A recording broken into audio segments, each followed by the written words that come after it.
बिस्मिल्लाहिर्रहमानिर्रहीम अस्सलाम वालेकुम। ये है रोएलिया प्लांट और ये ब्रीटोनियाना लॉन्ग वैरायटी है। वैसे तो इसका कॉमन नेम होता है मैक्सिकन पिटूनिया और ये लॉन्ग वैरायटी है और इसमें ड्वार्फ वैरायटी होती है। और ये है रोएलिया की ड्वार्फ वैरायटी जो नीचे की साइड पे पड़ी हुई है, क्योंकि ये बहुत लॉन्ग नहीं होती है, ये थोड़ी सी शॉर्ट होती है, तो इसलिए इसको कहते हैं ये ड्वार्फ वैरायटी होती है और ये सिम्प्लेक्स वैरायटी होती है। जो के कलर्स होते हैं इसके पिंक और वाइट और पर्पल कलर में होती है।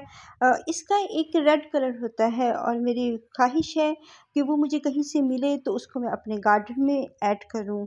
और जब ये ब्लूमिंग करते हैं, ये रेनी सीज़न से ब्लूमिंग स्टार्ट कर देते हैं और जब गर्मियों तक ये पूरा सीज़न ही फ्लावरिंग करते रहते हैं। लेकिन ये एक पेरिनियल के तौर पर हमारे पास रहते हैं। ये है रेड रोएलिया एलिगेंस और इसको रेड रोएलिया एलिगेंट भी कहते हैं। मैक्सिकन पिटूनिया की ये भी एक वैरायटी है और तकरीबन इनकी सभी की जो हैबिट्स होती हैं मिलती-जुलती होती हैं।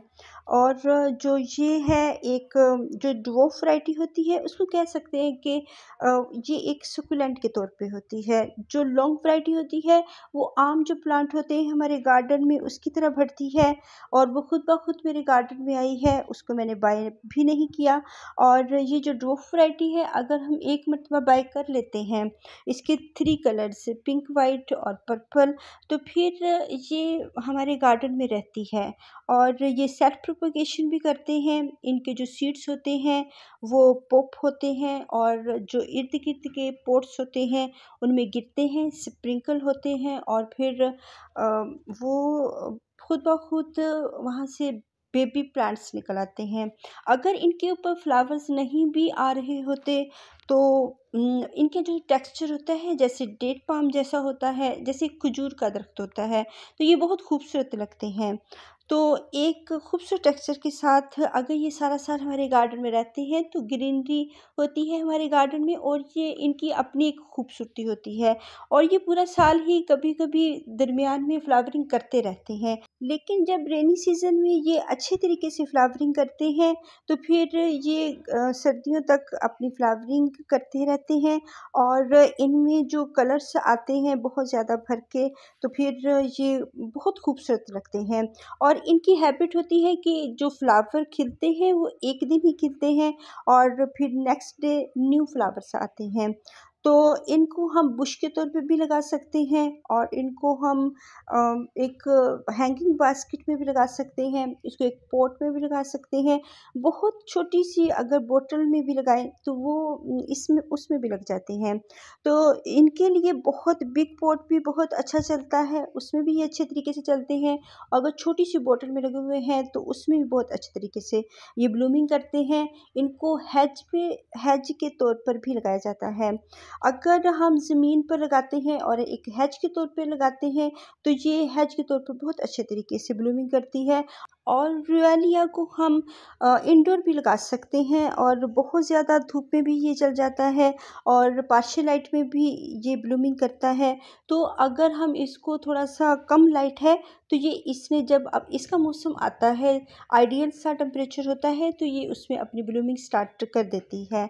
तो रोएलिया का प्लांट्स वैसे तो पर्पल और वाइट और पिंक कलर में होते हैं और ये ड्वार्फ वैरायटी होती है और इसको अगर हम एक मरतबा ले आते हैं अपने गार्डन में तो फिर ये अगर 4-5 साल हो चुके हैं इसको मेरे गार्डन में, तो इसकी मैंने जब कटिंग्स लगाई हैं और इसमें से बहुत सारे अगर मर भी गए हैं, प्लांट्स ख़त्म हो चुके, डाई चले गए हैं, तो फिर उसकी जो हमने प्रोपगेशन की होती है तो वो बहुत सारे प्लांट्स जो होते हैं अभी भी हमारे गार्डन में होते हैं। और अगर एक प्लांट जो होता है वो ड्राई हो जाता है या रोट हो जाता है या वो अपना लाइफ सर्कल पूरा करके ख़त्म हो जाता है तो उसकी जगह पे उसकी कटिंग्स ले लेती हैं। और जो इसकी हैबिट होती है सेल्फ प्रोपगेशन की, अगर इसके सीड्स वगैरह के ऊपर पानी पड़ता है जो पक जाते हैं और उनके ऊपर पानी पड़े तो ये स्प्रिंकल कर देते हैं अपने हियर एंड देयर के जितने भी पॉट्स होते हैं उनको भर देते हैं अपने सीड से। तो फिर जब उनको पानी मिलता है तो वो फिर अपने मौसम के साथ वो बढ़ना शुरू हो जाते हैं और फिर अपने जो इनका रेनी सीज़न होता है वहाँ पे ब्लूमिंग करना शुरू कर देते हैं। अगर ये ब्लूमिंग नहीं भी करते हैं तो इनका टेक्सचर ही बना हुआ होता है जैसे डेट पाम होता है, खजूर का दरख्त होता है और वैसे ही इसके लीव्स होते हैं। तो इसका जो वैसे ही खूबसूरती बहुत होती है और ये हमारे गार्डन में ग्रीनरी ऐड करते हैं। तो अभी जबकि इनके हमें कलर्स का भी पता है तो हम इनकी कटिंग्स लगा लेंगे। एक पॉट में अगर 3-4 कटिंग्स लगा लें पॉट के हिसाब से। अगर बड़ा पॉट है तो उसमें ज़्यादा कटिंग्स लगा सकते हैं, अगर छोटा पॉट है तो उसमें हम 1-2 कटिंग्स भी लगा सकते हैं। लेकिन ज़्यादा लगानी बेहतर होती है कि अगर किसी वजह से 1-2 नहीं भी चलती हैं तो बहुत ज़्यादा जो होती हैं वो चल चुकी होती हैं। और बाज़ को टेम्परेचर पसंद आता है और कुछ जो कमज़ोर होती हैं कटिंग्स वो नहीं भी चलती हैं। लेकिन बहुत सारी स्ट्रॉन्ग जो कटिंग्स होती हैं वो अक्सर इसकी चल जाती हैं।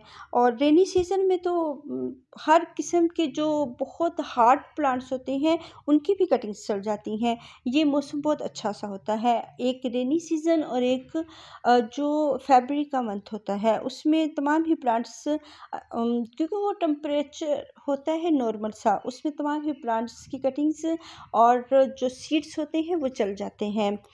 अब ये जो लॉन्ग वैरायटी है इसमें ये है कि ये खुद ब खुद मेरे गार्डन में आई है, इसको मैंने बाय नहीं किया है। और अगर रुएलिया को हम जो बाय नहीं करते हैं तो उसकी अपनी ही खुशी होती है। ये बर्ड्स जो होते हैं या बटरफ्लाइज बीज वगैरह से आ जाते हैं और विंडी से भी आ सकते हैं हमारे गार्डन में। अगर आसपास किसी के पास हो और वो हवा के साथ हमारे गार्डन में आ जाएं तो ये हमें फ्री में प्लांट्स मिल जाते हैं। और जो हम कटिंग्स लगाते हैं वो भी फ्री के ही प्लांट्स होते हैं, तो उससे भी बहुत खुशी होती है। और ये एक बुके की तरह बढ़ते हैं और बहुत ज़्यादा फ्लावरिंग होती है।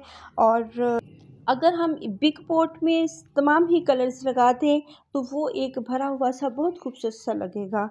और अगर हम इसको हैंगिंग बास्केट में लगाना चाहें तो उसमें भी लगा सकते हैं। हैंगिंग बास्केट में भी ये चलता रहता है।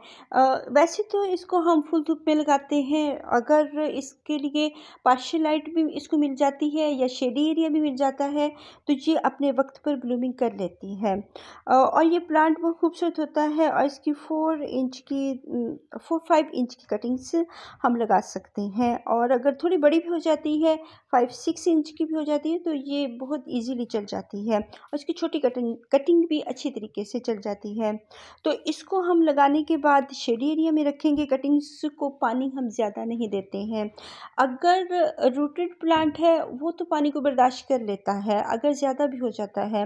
मैक्सिकन पिटूनिया को वैसे पानी पसंद होता है, अगर इसकी सॉइल ड्राई होती है तो फिर हम इसको वाटरिंग कर देते हैं।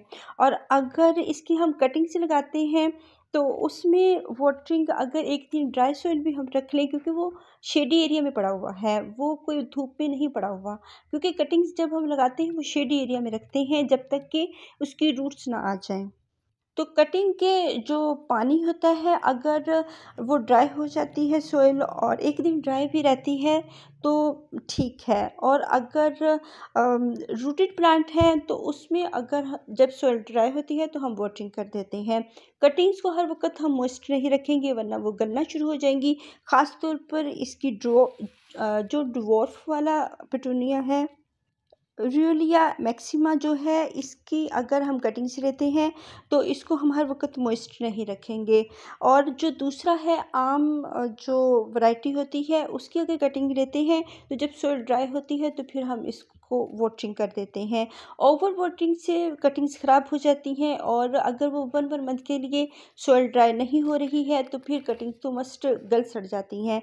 अगर इसकी सॉइल जल्दी ड्राई नहीं होती उस पॉट में बिल्कुल ना लगाएं कटिंग्स को जिसमें सॉइल जल्दी ड्राई नहीं होती है। और कटिंग्स में रूट्स नहीं होती है तो फिर काफ़ी दिनों तक सॉइल मॉइस्ट रहती है।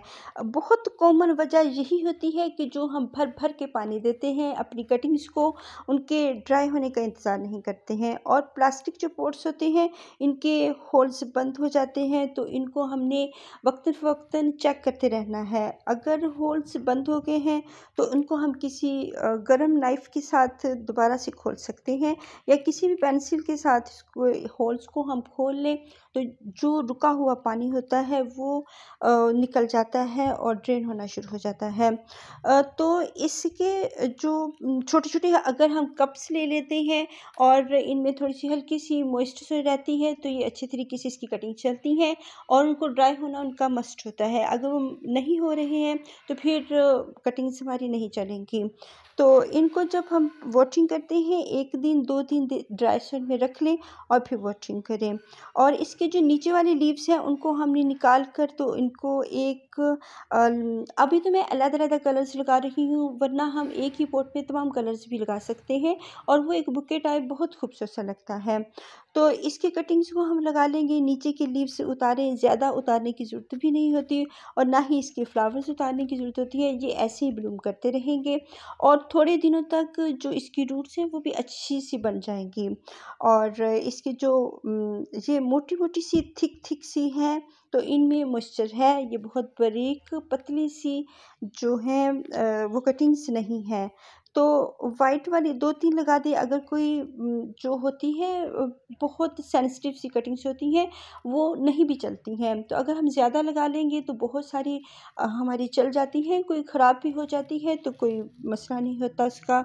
तो इनको हमने अब शेडी एरिया में रखना है और जब इनकी रूट स्टार्ट हो जाएंगी फिर हम इनको धूप वाले एरिया में ले आएंगे।